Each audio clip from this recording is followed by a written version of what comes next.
Yo les jeunes! Vous le savez peut-être pas encore, mais vous vous apprêtez à vivre quelque chose d'extraordinaire. Le tournoi de hockey olympique masculin, quand les joueurs de la LNH y sont, c'est un des plus beaux événements qui soit pour l'amateur de hockey. Et en plus d'être un amateur de hockey, si t'es un amateur du Canadien de Montréal, Team USA vient de te faire tout un cadeau.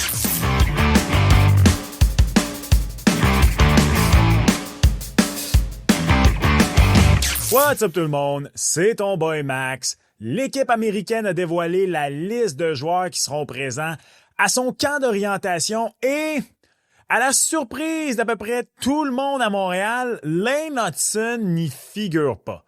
Cole Caulfield, lui, va y être et c'est une belle vitrine pour Caulfield parce que même si je pense que ça va être difficile, je crois qu'il peut effectivement brouiller les cartes et laisser une bonne carte de visite à ce camp qui va avoir lieu les 26 et 27 août. Les Américains sont venus à un but de battre le Canada à la confrontation des 4 nations et l'objectif va à nouveau être de battre l'équipe canadienne en Italie l'hiver prochain. On risque donc d'amener une équipe similaire au tournoi et probablement même d'y aller de la même stratégie, de vouloir des gros bonhommes physiques. Pourquoi donc je dis que Caulfield peut laisser une carte de visite? Quelques raisons. Primo, justement, de gros attaquants, on en a à la pelletée. Des buteurs comme Caulfield, des buteurs purs, des bougies d'allumage offensive qui peuvent faire mal en un éclair. Oui, on en a. Et je veux dire, t'as littéralement Austin Matthews, là, entre autres, au sein de ton équipe. Dur de trouver mieux comme franc-tireur. Mais un gars comme Kyle Connor, par exemple, a plus que déçu à la confrontation des 4 nations. Secondo, les blessures. Matthew Tkachuk, entre autres, est blessé. Quand sera-t-il à santé? On ne sait pas. Puis après ça, tout peut arriver d'ici là. Un bon camp, un bon début de saison. J'allais dire une blessure, peut-être même pas une blessure. Là. Juste, Caulfield part en feu, puis bang! Peut-être que c'est Caulfield qui se faufile et qui va chercher sa place. Également, opinion très, très personnelle, là, dans un tournoi de hockey international, du hockey là, international, du vrai, sanctionné par l'IIHF, ce qui n'était pas le cas de la confrontation des 4 nations, c'était du hockey de la Ligue nationale de hockey avec des chandails internationaux. Les Américains ne pourront pas faire autant les fiers à bras, là, comme ils l'ont fait en février dernier. Je veux dire, des bagarres éclatent en plein tournoi olympique. Ce sont des suspensions, vous savez. C'est un tournoi. Bref, ça pour dire, là, c'est un tournoi pour un joueur comme Caulfield. Mais ça, c'est juste mon opinion. Content qu'il soit invité. Tant mieux si ça lui donne du jus. Parlant de jus, ne pas inviter Lane Hutson après la saison qu'il vient de connaître. Yo, pardon!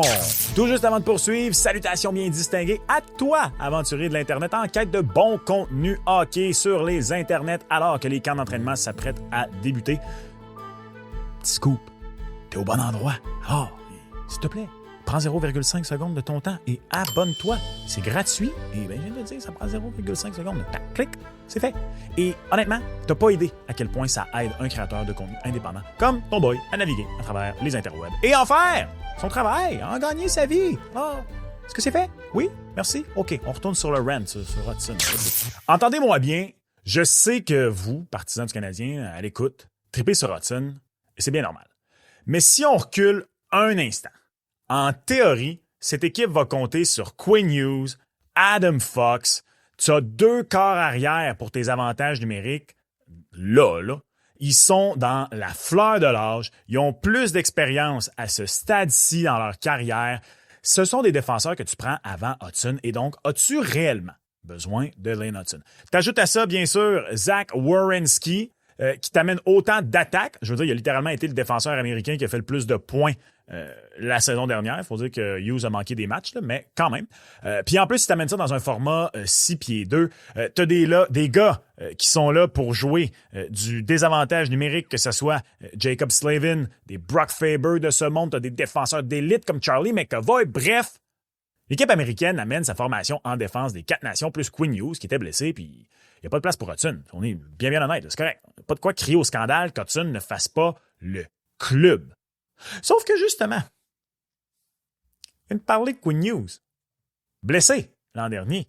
Puis, même si, justement, vu que tu as Fox et Werenski, ton but premier serait peut-être pas de remplacer Hughes par Hudson sur un avantage numérique. Tu as d'autres joueurs qui peuvent le faire.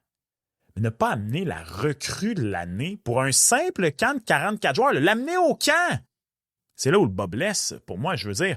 Lane Hudson, je vous ai parlé de Zach Werenski, qui a terminé au premier rang chez les défenseurs américains pour le nombre de points dans la Ligue nationale de hockey. Hudson a terminé 3e. Devant Adam Fox, entre autres. OK, Fox a raté des matchs. Peut-être que sur 82 matchs, il en aurait fait plus. Mais quand même, Werenski, Hughes, Hudson, en termes de points à la défense. Puis après ça, je comprends, là, c'est pas juste de faire des points. Vous avez vu Jake Sanderson également. Il y a peut-être des fans des Sénateurs à l'écoute. Je dis pas pour bâtir mon équipe pour les 15 prochaines années, ce sera un autre long débat à avoir, mais je veux dire, là, en fait, oui, amène Jake Sanderson, va t'amener de l'attaque, il est plus gros, va t'amener du jeu complet, tout ça. Je comprends tout ça.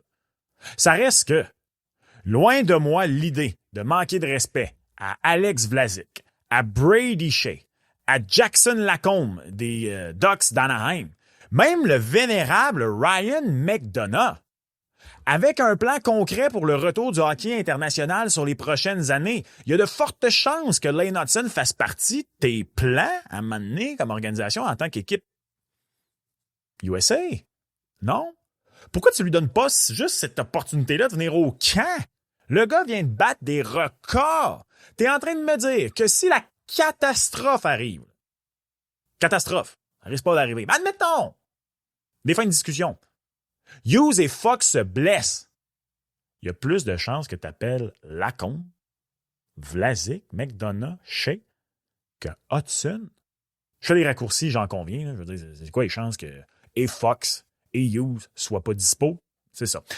Encore une fois, je comprends que l'équipe américaine avait un style de jeu physique. Je veux dire, nos poster boys, ce sont les Tkachuk. On veut brasser Connor McDavid et sa bande. C'est pas Lane Hudson qui va faire ça. Mais quand est-ce que le manque de respect à Hudson va arriver? En fait, pour moi, c'est ça la question. Je demande pas à ce qu'il fasse l'équipe. Je demande une simple invitation devant Vlasic, Lacombe, Shea et McDonough qui a 36 ans. I guess ce que je comprends, McDonough, là, admettons encore une fois dans des cas catastrophiques, un bon vet de même, tu peux vouloir ça comme 6-7e def qui te fera pas. Je peux donner du respect à McDonough. J'ai peut-être manqué un peu de respect à McDonough, j'en conviens. OK. Manque de respect à Ryan McDonough et ce qu'il a accompli dans sa carrière. Mais qu'est-ce qu'il va devoir faire, Hudson, pour qu'on arrête de douter de lui? Pour vrai, je vous pose la question. La bonne nouvelle, par contre, c'est que le Canadien va peut-être en bénéficier. Pourquoi? Regardez Caulfield et Suzuki. Après avoir été ignorés respectivement par les États-Unis et le Canada l'hiver dernier. L'étincelle qui a mis le feu à une fin de saison magique. Je ne sais pas trop à quoi carbure Hudson dans la vie. Ça semble un bien gentil garçon.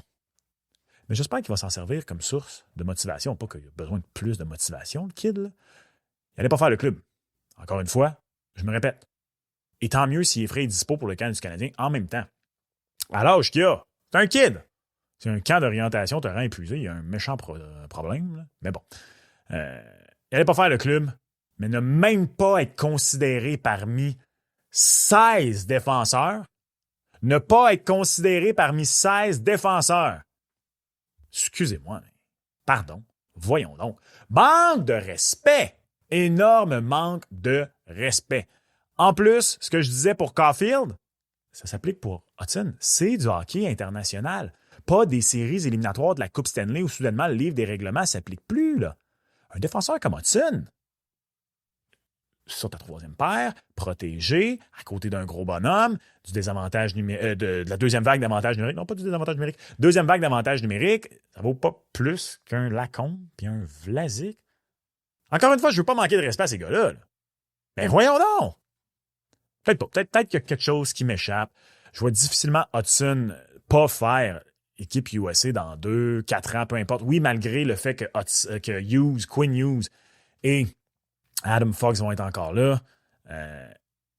Mais je vois mal, comme je disais, avec un plan clair de retour de hockey international là, qui va rouler aux 2 ou 4 ans dans les prochaines années. Il semble que Hockey USA manque un peu de vision long terme sur celle-là, de ne même pas amener un gars autant bourré de talent pour un simple pré-camp.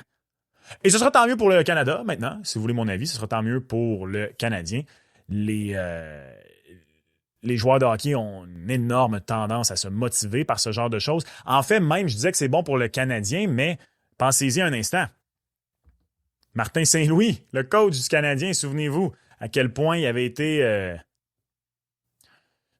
bafoué, choqué, peu importe, par le fait qu'il n'avait pas été initialement invité aux derniers Olympiques où les joueurs de la Ligue nationale y étaient en Russie. Finalement, il avait été invité en raison de blessure. Là. Ça avait carrément ruiné sa relation avec Steve Yzerman à l'époque. Bon, fait le Canada va en bénéficier. Le Canadien, je crois, également va en bénéficier. Et tant mieux si pas Cole Caulfield, mais Lane Hutson joue avec une petite croustille de plus sur l'épaule cette saison.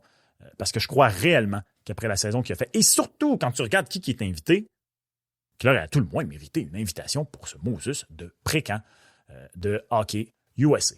Qu'est-ce que t'en penses? Est-ce que j'exagère? Est-ce que je m'en fais trop avec quelque chose dont on se fout éperdument? Est-ce que tu es d'accord avec moi qu'anyway, j'aurais pas fait le club, donc encore plus, on s'en fout. Bref, comme toujours, laisse-moi savoir en commentaire. Tu veux voir les projections du LNH.com pour les joueurs du Canadien cette année? Ben clique juste ici et on se reparle lors du prochain épisode. Ciao!